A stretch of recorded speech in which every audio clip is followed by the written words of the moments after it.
Class 10th इस video के अंदर हम देखेंगे चैप्टर 10 सर्कल्स के एक्सरसाइज 10.2 के क्वेश्चन नंबर 9 और इससे आगे के क्वेश्चंस। तो क्वेश्चन नंबर 9 में हमें दिया है in figure X Y and X dash Y dash are two parallel tangents to a circle with centre O. Means एक सर्कल है और सर्कल का सेंटर क्या है ओ, और इस सर्कल के ऊपर दो पैरेलल टेंजेंट्स बनी हुई है। एक टेंजेंट है ये वाली, इसका नाम क्या है एक्स वाई, और एक टेंजेंट ये है, इसका नाम क्या है एक्स डैश वाई डैश।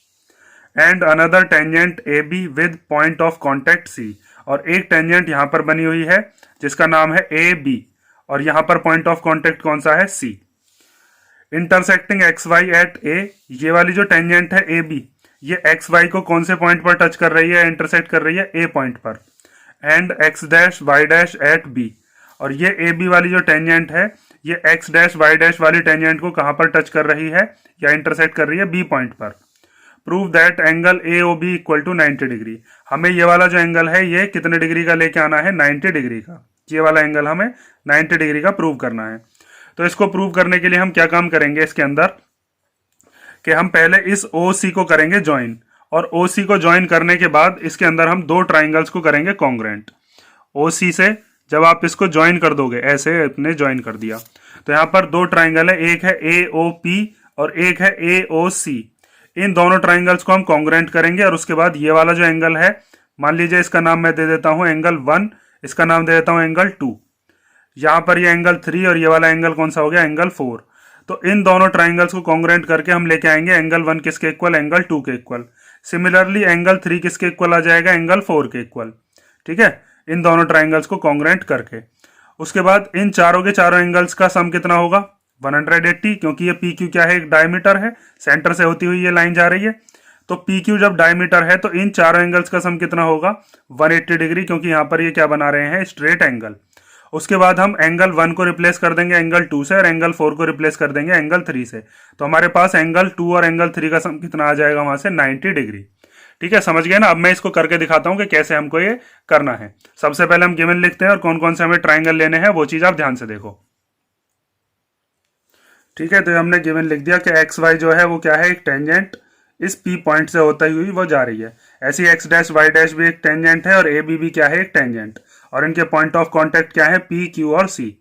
उसके बाद X Y X dash Y dash के क्या है, पैरेलल। यहाँ पर हमको उसने बताया था कि ये दोनों पैरेलल टेंजेंट्स हैं।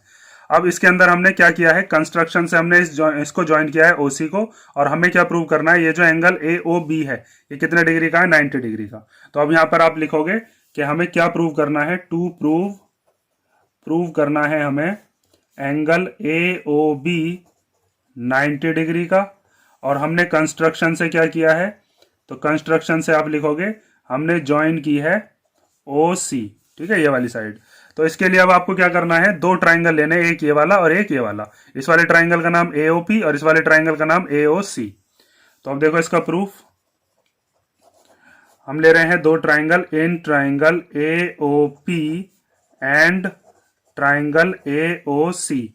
अब इन दोनों ट्राइंगल्स के अंदर हम देखते हैं इन दोनों ट्राइंगल्स को कॉन्ग्रेंट हम कैसे कर पाएंगे। तो सबसे पहले तो आपको इसमें एक चीज दिख रही होगी कि ये यहां से लेकर यहां तक ओपी क्या है, सर्कल की रेडियस, और ऐसे यहां पर ये ओ सी भी क्या है, ये भी रेडियस है। तो सबसे पहली चीज हम लिखते हैं ओपी किसके इक्वल है, ओ सी के, क्योंकि ये क्या है, ये है radii of the same circle. ठीक है, एक ही सर्कल की तो रेडियस है, और एक ही सर्कल में कितनी भी रेडियस बना लो वो सारी की सारी इक्वल ही होती हैं। उसके बाद ये जो लाइन है ओ ए, ये दोनों की कॉमन साइड है, ये ऊपर वाले ट्राइंगल में भी आ रही है, ए ओ पी में भी और ए ओ सी में भी आ रही है। तो अब आप लिखोगे ओ ए इक्वल टू ओ ए, ये क्या हो गई, ये हो गई कॉमन साइड। अब तीसरी चीज और हमें ढूंढनी है, तो तीसरी चीज के लिए हम क्या काम करते हैं, देखो आपने जो थ्योरम 10.2 पढ़ी है उसमें अगर एक्सटर्नल पॉइंट से कोई टेंजेंट डाली जाती हैं तो वो दोनों टेंजेंट्स इक्वल होती हैं। तो इस ए पॉइंट से ये जो टेंजेंट डली हुई है ए पी, ये किसके इक्वल होगी, ए सी के इक्वल। तो ए पी तो आ जाएगी इस वाले ट्राइंगल में, और ए सी आ जाएगी इस वाले में, ए ओ सी में। ए पी जो हो गई ये इस वाले ट्राइंगल में आ गई ए ओ पी में, और ए सी किस में आ गई, ए ओ सी वाले ट्राइंगल में। तो अब आप इसके आगे क्या लिखोगे कि ए पी किसके इक्वल है, ए सी के। इसके आगे रीजन क्या लिखोगे, ये जो थ्योरम हमारी 10.2 होती है, ठीक है, ये जो आपने इसमें थ्योरम 10.2 में प्रूव भी किया था कि एक्सटर्नल पॉइंट से जो टेंजेंट्स पड़ती हैं वो आपस में कैसी होती हैं, इक्वल। पी क्यू और पी आर को हम इक्वल भी कर चुके थे। तो इसके आगे इसका स्टेटमेंट लिख दोगे, ठीक है। तो ये हमने यहाँ पर लिख दिया, length of tangents drawn from an external point are equal. तो इसका मतलब ये दोनों ट्राइंगल्स कैसे हो गए, ये दोनों ट्राइंगल्स हो गए कॉन्ग्रुएंट। कॉन्ग्रुएंट होने के बाद हम सीपीसीटी से लिख सकते हैं एंगल 1 किसके इक्वल हो जाएगा, एंगल 2 के इक्वल। तो यहाँ पर अब आप लिखोगे कि therefore triangle A O P is congruent to triangle A O C. ठीक है, कौन सी प्रॉपर्टी लगाई है यहाँ पर हमने, तीनों की तीनों साइड से ली है, तो यहाँ पर हमने लगाई है साइड साइड साइड। ठीक है, उसके बाद आप क्या लिख दोगे इसके अंदर कि एंगल 1 किसके इक्वल है, एंगल 2 के। तो therefore angle 1 equal to angle 2 by using C P C T. ठीक है, जैसे हमने यहाँ पर एंगल 1 और एंगल 2 को इक्वल किया है, इसी तरीके से आपको क्या करना है, एंगल 3 और एंगल 4 को भी इक्वल करना है। ठीक है, ये दोनों हमने कर दिए, यहाँ पर ए ओ पी है, ओ है यहाँ पर। अब एंगल 3 और एंगल 4 को हम इक्वल करते हैं, तो उसके लिए आपको यहाँ पर दो ट्राइंगल है, एक है बीओसी और एक है बीओक्यू। इन दोनों ट्राइंगल्स को भी बिल्कुल सेम इसी मेथड से हम क्या कर देंगे, कॉन्ग्रुएंट, और फिर हम इन चारों का सम कितना ले लेंगे, 180 डिग्री। अब देखो, ठीक है, तो अब हम ये वाले दोनों ट्राइंगल्स लेते हैं कि अब हम सिमिलरली करके लिखेंगे, सिमिलरली इन ट्राइंगल, एक तो ये वाला है बीओसी, बीओसी, और दूसरा ट्राइंगल कौन सा है, बीओक्यू, ट्राइंगल बीओक्यू। तो इन दोनों ट्राइंगल्स में सबसे पहली चीज तो हम यही लिख सकते हैं, रेडियस इक्वल है, ओसी वाली रेडियस ओ क्यू के इक्वल होगी। तो सबसे पहले हम लिखते हैं कि ओ क्यू इक्वल टू क्या है, ओ सी, क्योंकि ये क्या है, ये है radii of the same circle. ठीक है, जैसे हमने ऊपर वाले इन दोनों ट्राइंगल्स के अंदर कौन कौन सी लिखी थी, ओसी और ओपी, सेम सर्कल। उसके बाद दूसरी चीज ओ बी क्या हो जाएगी, दोनों ही ट्राइंगल्स में, इन दोनों ट्राइंगल्स में ओ बी हो गई कॉमन। तो दूसरी चीज लिख देते हैं हम, O B equal to O B, ये हो गई कॉमन। ठीक है, और तीसरी चीज क्या लिखते हैं, देखो ये जो बी पॉइंट है, इस एक्सटर्नल पॉइंट से एक टेंजेंट तो ये जा रही है बी सी, एक ये जा रही है बी क्यू। तो हम लिख सकते हैं कि बी सी किसके इक्वल होगी, बी क्यू के इक्वल। ठीक है, और उसके बाद हमारे दोनों ट्राइंगल्स क्या हो जाएंगे, कॉन्ग्रुएंट, और कॉन्ग्रुएंट होने के बाद फिर हम 3 और 4 को इक्वल लिख देंगे। तो यहां से आप लिखोगे बी सी इक्वल टू क्या हो गया, बी क्यू, क्योंकि इसके लिए भी आप वही लिखोगे कि लेंथ ऑफ द टेंजेंट्स, लिख देता हूं मैं ये चीज। ठीक है, length of the tangents drawn from an external point are equal, means इस एक्सटर्नल पॉइंट से एक टेंजेंट ये है, एक टेंजेंट ये है। तो अब हम लिख सकते हैं दोनों ट्राइंगल्स हो गए कॉन्ग्रुएंट। तो therefore triangle B O C is congruent to triangle B O Q, और कौन सी प्रॉपर्टी लगी है इसमें भी, साइड साइड साइड। उसके बाद आप लिख सकते हो एंगल 3 किसके इक्वल होगा, एंगल 4 के, बाय यूजिंग सीपीसीटी। तो यहां पर हम लिखते हैं एंगल 3 इक्वल टू हो गया एंगल 4 बाय सीपीसीटी। उसके बाद आपको यहाँ पर एक चीज दिख रही होगी कि इन चारों एंगल्स का सम 1 2 3 4 का हम अगर करते हैं तो कितना बैठेगा, वो 180 डिग्री बैठेगा, क्योंकि यहाँ पर आपको एक स्ट्रेट एंगल मिल रहा है।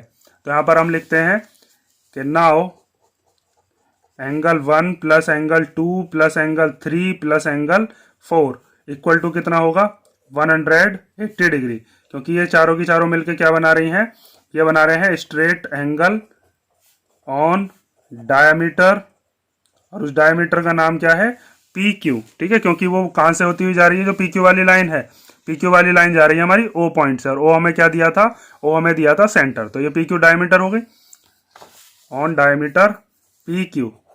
उसके बाद अब इसको ध्यान से देखो, एंगल 1 हम एंगल 2 के इक्वल कर चुके हैं फर्स्ट वाले पार्ट में, जब हमने ये दोनों ट्राइंगल्स क्या किए थे, कॉन्ग्रुएंट। तो हम यहाँ पर एंगल 1 को रिप्लेस कर लेते हैं किससे, एंगल 2 से, ये एंगल 2 पहले से ही है। ऐसे एंगल 3 और एंगल 4 भी इक्वल है, तो एंगल 4 को हम रिप्लेस कर लेते हैं एंगल 3 से। ठीक है, 4 की जगह पर 3 लिख दिया और 1 की जगह पर 2, इक्वल टू 180 डिग्री। ये दोनों कितने एंगल 2 हो गए, ये 2 एंगल 2 हो गए। ये कितने एंगल 3 है, ये 2 एंगल 3 हो गए। ठीक है, इनके आगे कुछ नहीं है तो 1 मान लेते हैं, और 1 और 1 कितना हो जाता है, 2, इक्वल टू कितना हो गया, 180 डिग्री। दोनों में से 2 कॉमन आ रहा है, तो यहाँ पर बचा angle 2 plus angle 3 equal to 180 degree. ये 2 इधर मल्टीप्लीकेशन का इधर शिफ्ट करो, तो ये हो जाएगा angle 2 plus angle 3 equal to 180 degree upon 2, 2 से इसको कैंसिल किया तो आया 90 डिग्री। तो angle 2 plus angle 3 equal to आ गया हमारे पास 90 डिग्री। और एंगल 2 और एंगल 3 को मिलाकर ही देखो, ये जो एंगल 2 और एंगल 3 है, इसको मिलाकर ये हमारा कौन सा एंगल बन रहा है, एंगल ए ओ बी। ठीक है, ए ओ बी के अंदर कौन कौन से एंगल आ रहे हैं, यही तो एंगल आ रहे हैं 2 और 3, इतना। तो इस 2 और 3 की जगह हम क्या लिख देते हैं अब, angle A O B equal to 90 degree, hence proved. ये हमारा प्रूव हो चुका है, जो हमसे एंगल प्रूव इसने कराने के लिए कहा था। यहां पर जहां पर आपने इसमें एंगल्स को रिप्लेस किया है, इसकी जगह पर आप लिख के दिखा सकते हो कि एंगल 1 किसके इक्वल है, एंगल 2 के, इसलिए रिप्लेस कर दिया, और एंगल 3 किसके इक्वल है, एंगल 4 के, इसीलिए यहां पर हमने ये रिप्लेस कर दिए हैं। ठीक है, ये हमारा क्वेश्चन नंबर कौन सा होगा, क्वेश्चन नंबर 9।